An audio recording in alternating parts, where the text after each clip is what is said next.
दोस्तों, विधानसभा 2024 निवडणुकीची रणधुमाळी सुरू आहे।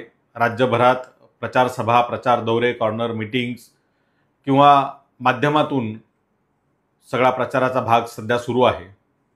हे सुरू असताना कुठेतरी जनतेसमोर वास्तव न येता वेगळेच मुद्दे आणून ही निवडणूक लढवली जाते असं दिसतंय। त्यामुळे काही वास्तववादी मुद्दे हे जनतेपर्यंत पोहोचावेत, मतदारांपर्यंत पोहोचावेत, त्यासाठी हा व्हिडिओ आम्ही या ठिकाणी बनवत आहोत। वंचित बहुजन आघाडीच्या विरोधामध्ये महाराष्ट्रातील 6 प्रमुख पक्ष हे निवडणूक लढवत आहेत। 2 शिवसेना आहेत, 2 राष्ट्रवादी आहे, काँग्रेस आहे आणि भाजप आहे।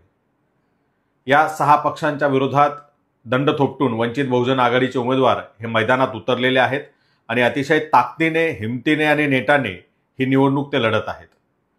निवडणूक यासाठी लढत आहेत कारण वंचित बहुजन आघाडीचा जो जाहीरनामा आहे तो जाहीरनामा प्रत्यक्ष जर का अंमलात आणायचा असेल तर वंचित बहुजन आघाडीचे आमदार निवडून येणं आवश्यक आहे। ज्या पद्धतीने शिवसेना आणि भाजप युतीच्या काळामध्ये असेल किंवा काँग्रेस राष्ट्रवादी आघाडीच्या काळात असेल किंवा त्यानंतर काँग्रेस राष्ट्रवादी आणि शिवसेना या तिघाडीच्या काळात असेल किंवा आताच्या राष्ट्रवादी, शिवसेना आणि भाजप या तिघाडीच्या काळात असेल, या सगळ्या सत्ता काळामध्ये या सर्व पक्षांनी मिळून इथल्या सर्वसामान्य माणसाला नागवण्याचं काम केलेलं आहे, त्याला आणखी उद्ध्वस्त करण्याचं काम केलेलं आहे आणि अदानी अंबानी सारख्या मोठ्या उद्योगपतींच्या तुंबड्या भरण्याचं काम केलेलं आहे। मात्र निवडणुकीच्या तोंडावर कुठली तरी लाडकी बहीण योजना आणून सर्वसामान्य जनतेच्या तोंडावर 1,500 फेकून असं यांना वाटतंय की हे सत्ता पुन्हा हस्तगत करतील, मात्र तसं होणार नाही। सर्वसामान्य माणसाला कुठल्या तरी न्याय यात्रा, भारत जोडो यात्रा काढून हे भूलथापा देतील आणि वारंवार सर्वसामान्य माणूस यांच्या जाळ्यात अडकेल असं यांना वाटत असेल तर ते तसं यावेळेला होणार नाही। कारण आता ही लढाई सर्वसामान्य माणसाला प्रतिनिधित्वाचा हक्क मिळवून देणारा आरक्षणाची लढाई आहे आणि इथल्या जनतेने बघितलेलं आहे की सर्वसामान्य माणसाला प्रतिनिधित्व मिळवून देणारा जो आरक्षणाचा अधिकार आहे तो काढून घेण्याचं काम या सगळ्या पक्षांनी मिळून केलेलं आहे। इथल्या ओबीसी बांधवांचं राजकीय आरक्षण संपवण्यामध्ये शिवसेनेच्या दोन्ही गटांचा तितकाच सहभाग आहे, राष्ट्रवादीच्या दोन्ही गटांचा तितकाच सहभाग आहे, काँग्रेसचाही तितकाच सहभाग आहे आणि भाजपचाही तितकाच सहभाग आहे। या सर्व पक्षांनी मिळून इथल्या ओबीसीचं राजकीय आरक्षण संपुष्टात आणलं। सर्वोच्च न्यायालय वारंवार यांना डेटा मागवत होतं की तुम्ही आम्हाला अधिकृत आकडेवारी द्या ज्यावरून हे ठरवता येईल की कुठल्या जिल्ह्यामध्ये ओबीसीची संख्या किती आहे आणि त्याच्या प्रमाणामध्ये दिलेलं आरक्षण योग्य आहे की नाही। मात्र ना महाविकास आघाडीच्या काळामध्ये ही आकडेवारी दिल्या गेली ना महायुतीच्या काळात ही आकडेवारी दिल्या गेली। शेवटी 15 दिवसापूर्वी आलेला जर का सुप्रीम कोर्टाचा निकाल आपण बघितला तर त्यात सर्वोच्च न्यायालयाने स्पष्ट सांगितलेलं आहे की ओबीसीचं आरक्षण वगळून स्थानिक स्वराज्य संस्थेच्या निवडणुका घ्या। आता मला एक सांगा, जर ओबीसींना आरक्षण नसेल तर त्या ठिकाणी हे सर्व प्रस्थापित पक्ष ज्यांना बाळासाहेब आंबेडकर मराठा खानावळ म्हणतात, हे मराठा खानावळीचे पक्ष तिथे सर्वसामान्य ओबीसीला आरक्षित नसलेल्या जागेवरती प्रतिनिधित्व देणार आहेत का? तिकीट देणार आहेत का? निवडून येऊ देणार आहेत का? तर बिलकुल नाही। बाळासाहेब जे म्हणतात ते अतिशय योग्य आहे की ही मराठा खानावळ आहे। एक भाजप, शिवसेना आणि अजित पवारांची राष्ट्रवादी अशी एक मराठा खानावळ आहे, दुसऱ्या बाजूला शरद पवारांची राष्ट्रवादी, काँग्रेस आणि उद्धव ठाकरेंचा पक्ष अशी एक मराठा खानावळ आहे।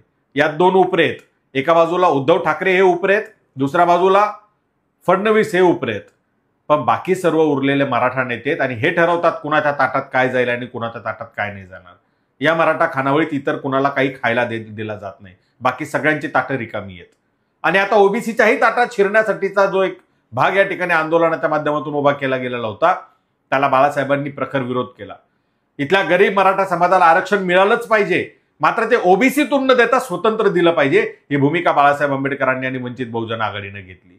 त्यामुळे एकीकडे ओबीसीचं आरक्षण राजकीय संपवलेलं आहे, नोकरीतलं आणि शिक्षणातलं आरक्षण हे विधानसभा निवडणुकीनंतर संपवलं जाऊ शकतं अशी साधार भीती बाळासाहेबांनी व्यक्त केलेली आहे। कारण जी आकडेवारी नाही म्हणून सुप्रीम कोर्टानं राजकीय आरक्षण संपवलंय त्याचाच आधार घेत इथल्या शिक्षणातल्या आणि नोकरीतल्या आरक्षणाला सुद्धा ब्रेक लावला जाऊ शकतो आणि ओबीसी बांधवांना आरक्षणातून बाद केला जाऊ शकतो। दुसऱ्या बाजूला सर्वोच्च न्यायालयाच्या माध्यमातून एससी आणि एसटीच्या आरक्षणात वर्गीकरण आणि क्रिमिलेअर लागू करण्याचा डाव या ठिकाणी आखला गेला। क्रिमिलेअर म्हणजे केवळ अमुक लाख कमवले म्हणून तुम्ही बाहेर असं नाही, तर SC STच्या आरक्षणाच्या क्रिमिलेअर बाबत बोलताना सर्वोच्च न्यायालय म्हणतं, जर एखाद्या व्यक्तीने किंवा कुटुंबाने आरक्षणाचा लाभ घेतला असेल तर तिथून पुढे त्याला तो लाभ देण्यात येऊ नये, त्याला यादीतून बाद करावं. म्हणजे काय झालं, जर तुमच्यापैकी एखाद्याने आरक्षणाचा लाभ घेतलाय तर तुमचं कुटुंब पूर्णपणे आरक्षणातून बाद होणार, तुम्ही क्रिमिलेअर मध्ये येणार आणि तिथून पुढे तुम्हाला आरक्षण मिळणार नाही. म्हणजे वेगवेगळ्या पद्धतीने इथल्या मोठ्या जनसमूहाला जो प्रतिनिधित्व मिळवून देण्याचा मार्ग होता, तो आरक्षणाचा मार्ग बंद करण्याचा डाव या सगळ्या पक्षांनी आखलेला आहे आणि यांच्या विरोधात वंचित बहुजन आघाडी दंड थोपटून मैदानामध्ये उतरलेली आहे. पण वंचित बहुजन आघाडीला बदनाम करण्यासाठी काही विकत घेतलेले पत्रकार, तथाकथित विचारवंत आणि लेखक, कवी वगैरे हे सगळे कामाला लावले जातात. हे काही फुकट कामाला नाही लावले जात. यांना सगळ्यांना काही ना काही चिरीमिरी दिली जाते त्यांच्या लायकीप्रमाणे आणि मग हे लोक कामाला लागत असतात. त्यांना दिलेलं इंधन जर का संपलं तर गाडी थांबते, मग पुन्हा एकदा इंधन यांच्या गाडीमध्ये भरलं गेलं की मग यांच्या गाड्या सुसाट निघतात. हे आपण सगळ्यांनी बघितले, त्याच्यावर सविस्तर मी बोलेलच वेगळं नंतर. पण या सगळ्या लोकांच्या माध्यमातून वंचितला बदनाम करण्याचे जे सातत्याने प्रयत्न केले जातात ते सपशेल चुकीचे आणि फेल ठरणार आहेत. कारण सर्वसामान्य जनतेला आता इथला प्रस्थापित पक्षातला मराठा नेतृत्वाचा खरा चेहरा कळालेला आहे, समजलेला आहे. यांना इथलं आरक्षण संपवायचं आहे. कुठलाही जिल्हा काढा, त्या जिल्ह्यामध्ये घराणेशाहीचे किती उमेदवार आहेत ते शोधून बघा. पुणे जिल्ह्यातला बारामतीचं तुम्हाला उदाहरण सांगतो. शरद पवार राज्यसभेवर खासदार आहेत, सुप्रिया पवार लोकसभेवर खासदार आहेत, अजित पवार राज्याचे कायमस्वरूपी उपमुख्यमंत्री आहेत. त्याचा नातू असलेला, शरद पवारांचा नातू असलेला रोहित पवार हा आमदार झालेला आहे. इतकंच काय कमी होतं म्हणून या लोकसभेला निवडणूक हरल्यावर सुनेत्रा पवारांना लगेच राज्यसभेवर घेऊन खासदार करण्यात आलं. आणि आता अजित पवार वर्सेस शरद पवार ही जी काही भानगड चालू आहे, यात अजित पवारांच्या विरोधामध्ये शरद पवारांनी पुन्हा दुसरा नातूच दिलाय. म्हणजे चित बी मेरी पड बी मेरी. अजित पवार निवडून आले तरी सत्ता घरात, अजित पवार हरले आणि नातू निवडून आला तरी सत्ता घरात. म्हणजे घराच्या बाहेर सत्ता जाऊच द्यायची नाही. एका कुटुंबात किती लोकांकडे सत्ता पद असावीत, किती लोकांकडे आमदारक्या आणि खासदारक्या असाव्यात याला काही मर्यादा राहिलेली नाही. शंकरराव चव्हाणांनी मुख्यमंत्रीपद भोगलं, पुढे अशोक चव्हाणांनी मुख्यमंत्रीपद भोगलं आणि आता त्यांची मुलगी जी आहे ती त्या ठिकाणी उमेदवार आहे. त्याच वेळेला दुसऱ्या पक्षातून त्यांनी त्यांच्या बहिणीच्या नवऱ्याला खासदार बनवलं. म्हणजे कुठल्याही प्रकारे कुठलाही पक्ष निवडून आला तर यांच्या पाहुण्या रावळ्यातल्या यांच्या कुटुंबातलाच माणूस निवडून आला पाहिजे, सत्ता यांच्या कुटुंबात राहिली पाहिजे, या पद्धतीची सगळी आखणी आहे. म्हणजे विखे पाटील हे मंत्री राहणार, त्यांचा पोरगा खासदार होणार, बायको झेडपीचे अध्यक्ष राहणार, सगळ्या दूध सोसायट्या, सगळे कारखाने यांच्या ताब्यात राहणार. दुसऱ्या बाजूला थोरात आहेत, थोरातांची तीच परिस्थिती. आता त्यांनी मुलीला मैदानात उतरवलंय. दुसरीकडे भाचा त्यांचा आमदार झालेला आहे, आधी त्यांचा मेवना आमदार होता. म्हणजे कुठल्याही मार्गाने इथं सर्वसामान्य माणसाला तिथे सत्तेत जाण्याचा, प्रतिनिधित्व मिळवण्याचा, सभागृहात जाण्याचा मार्ग हे देत नाहीत. सगळं जे काही ते स्वतःपुरतं ठेवायचं. म्हणून बाळासाहेब यांना मराठा खानावळ म्हणतात. आणि ही मराठा खानावळ आता ज्यांना बहुजनांना यांनी खाऊच दिलं नाही त्यांच्यासाठी जी एक स्वतंत्र आता खानावळ बाळासाहेबांनी उभा केलेली वंचित बहुजन आघाडीची, की इथल्या शोषित वंचित पीडितांच्या ताटामध्ये अन्नच यांनी जाऊ दिलं नाही, ते आम्ही पुरवू, ते आम्ही देऊ. तर त्या बाळासाहेबांना आणि वंचित बहुजन आघाडीला बदनाम करण्यासाठी काही विकत घेतलेले पत्रकार, सुपारी बहादर पत्रकार, हे निर्लज्ज पत्रकार कामाला लावलेले आहेत. आणि तसेच काही ज्यांना कुठल्या तरी संस्थेची सभासद, कुठेतरी पुरस्कार, अनेकांना ज्यांच्या मनामध्ये काय म्हणता येईल त्याला विधान परिषद आहे, असे अनेक जण आता गुडघ्याला बाशिंग बांधून या लोकांचं काम करतायत. त्याचा मोबदलाही चांगला मोठ्या प्रमाणात मोबदलाही ते मिळवत आहेत. पण या सगळ्यांना मी आठवण करून देऊ इच्छितो, 2019ला असेच एक पत्रकार होते, चळवळीतले साथी असलेले अरुण खोरे. यांनी वंचित बहुजन आघाडीच्या विरोधात प्रचंड मोठी मोहीम चालवली. सगळ्या टीव्ही चॅनल्सवर येऊन ते वंचितच्या विरोधात बोलायचे, सोशल मीडियावर वंचितच्या विरोधात लिहायचे. आणि मी तटस्थ पत्रकार आहे, मी एक चळवळीतला कार्यकर्ता आहे, या भूमिकेतून लिहितो, या भूमिकेतून बोलतो असं सतत सांगत राहायचे. झालं, निवडणुका होऊन गेल्या, सगळं झालं. पुढे विधान परिषदेच्या राज्यपाल नियुक्त आमदारांची ज्या वेळेला वेळ आली त्यावेळेला यांनी मग हळूच एक अर्ज काढला आणि महाविकास आघाडीकडे पाठवला. का मी अमुक अमुक आहे, मी इतकी वर्ष पत्रकारिता केली, मी इतकी वर्ष सामाजिक कार्यात आहे आणि मग माझं हे सगळं योगदान आहे आणि मला राज्यपाल नियुक्त आमदार आपण करावं, त्यासाठी त्यांनी तो अर्ज पुढे केला. म्हणजे आधीच्या 2 निवडणुकांमध्ये त्यांनी महाविकास आघाडीच्या बाजूने वंचितवर जी काही चिखलफेक केली होती, जी टीका केली होती, ती कशासाठी होती हे नंतर उघड झालं. असे अनेक जण आहेत. मी एक नाव म्हणून, एक उदाहरण म्हणून तुम्हाला सांगितलं. असे अनेक जण आहेत आमच्यावर बी टीमचे आरोप करतात. मात्र शेजारच्याच राज्यांमध्ये ज्या पक्षाचं तिकडे काहीच बळ नाहीये, जसं गुजरातमध्ये राष्ट्रवादीचं काही नाहीये, तिथे राष्ट्रवादी सगळ्या जागा लढवते, तिथं राष्ट्रवादी काँग्रेस बी टीम नाही ठरत. ज्या राज्यामध्ये काँग्रेसची काही ताकद नाही, तिथं जास्तीत जास्त जागा काँग्रेस लढवते आणि हारते, तिथं भाजप निवडून येतं, तिथे काँग्रेस बी टीम नाही ठरत. इतर पक्षांची तीच परिस्थिती, तिथे ते बी टीम नाही ठरत. मग बी टीम कोण ठरतं? ते इथल्या सर्वसामान्य माणसाला फुले शाहू आंबेडकरांच्या विचारधारेनं सभागृहात पाठवण्याचा प्रयत्न करणारा वंचित बहुजन आघाडी बी टीम ठरतो यांच्या लेखी. कारण यांच्या मालकाने सांगितलेलं असतं तसं. आता आकडेवारी करायला गेलं तर अनेक आकडेवारी आहे. आमच्या अनेक मागच्या वेळच्या विधानसभेच्या जागा या 2 नंबरला होत्या, तिथं 3 नंबरला असलेल्या ज्याच्या मताच्या फरकामुळे आमचा माणूस पडलाय त्यांना आम्ही बी टीम म्हणायचं का?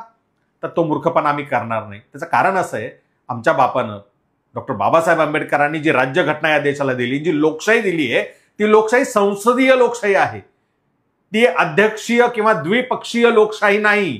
पण या लोकांना ते करायचंय, त्यांना ते हवंय. एका बाजूला काँग्रेस, दुसऱ्या बाजूला भाजप, असंच यांना हवंय. तिसरा पक्षच नकोय यांना. तिसरा पक्ष नकोय आणि बहुजन समाजातले लोकप्रतिनिधी सुद्धा नकोय यांना. मुसलमानांना, दलितांना, आदिवासींना प्रतिनिधित्वच द्यायचं नाहीये. यांनी फक्त यांना फुकटात मतदान देत राहावं. लोकसभेला बाबरी मशीद पाडलेल्या शिवसेनेला सुद्धा भरभरून मतदान करणारा मुसलमान आज स्वतःची फसवणूक झाल्याच्या मनस्थितीमध्ये आहे. कारण मतदान त्यावेळेला दिलं, एकही उमेदवार नाही दिला लोकसभेला यांनी, तरी मतदान दिलं. विधानसभेला काय परिस्थिती आहे? विधानसभेला सुद्धा यांनी मुसलमानांच्या तोंडाला पानं पुसली, त्यांना प्रतिनिधित्व दिलं नाही. म्हणजे यांना मुसलमानांचे नेते नको आहेत.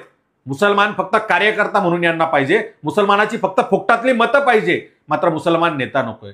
वंचित बहुजन आघाडीनं 32 ठिकाणी मुसलमान आम्ही उमेदवार दिलेले आहेत आणि स्ट्रॉंग उमेदवार दिलेले आहेत, जे खऱ्या अर्थाने इथल्या वंचित शोषितांचा आणि अल्पसंख्याकांचा आवाज बनून सभागृहात जातील आणि इथल्या शोषित पीडित वंचितांवर होणाऱ्या अन्याय अत्याचाराच्या विरोधात उभे राहतील, त्यांना न्याय देण्याचा, त्यांचा विकास करण्याचं काम करतील. त्यामुळे इथला मुस्लिम समाज हा मोठ्या ताकदीने आता वंचितच्या बाजूने उभा राहतोय. इथला आदिवासी समाज हा पूर्ण ताकदीनं वंचितच्या बाजूने उभा राहिला. इथला दलित समाज पूर्ण ताकदीनं वंचितच्या बाजूने उभा राहिलाय. ज्या ओबीसी आरक्षणाचा यांनी घात केला आणि मराठ्यांना पुन्हा ओबीसी मध्ये घुसवण्याचा डाव राखला, त्याच्यामुळे ओबीसी भयभीत झाला आणि आता महायुती आणि महाविकास आघाडी या दोन्हीपासून तुटून वंचितकडे हा ओबीसी येतोय. त्यामुळे या सगळ्यांचे धाबे दणाणले येते. मग आता करायचं काय? तर वंचितला पुन्हा बदनाम करा, लोकांच्या मनात संभ्रम निर्माण करा. या पद्धतीच्या सगळ्या चालबाज्या यांनी आता सुरू केलेल्या आहेत. त्यामुळे लवकरच या चालबाज्या ज्या आहेत यांच्या या आणखी उघड करणार आहोत. या सगळ्या यांच्या प्रयत्नांना आपल्याला अपयशी ठरवायचंय आणि इथला सर्वसामान्य माणसाचा आवाज बुलंद करण्यासाठी हृदयावरती शस्त्रक्रिया झालेली असताना, पुन्हा अँजिओप्लास्टी करावी लागलेली असताना मैदानात उतरून बाळासाहेब आंबेडकर दौरे करतायत, इथल्या शोषित वंचितांना न्याय मिळवून देण्याचं काम करतायत, त्यांचा प्रतिनिधित्वाचा हक्क अबाधित राखण्याचं काम करतायत. त्यामुळं इथल्या सगळ्या जनतेला माझं आव्हान आहे की सत्य काय आहे ते ओळखा. आता तरी डोळे उघडा. डोळ्यावर जातीची, धर्माची, पैशाची कुठली पट्टी बांधून आंधळेपणाने मतदान करू नका.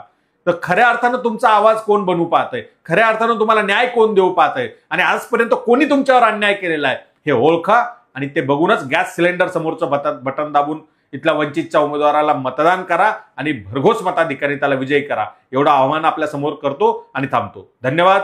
जय भीम.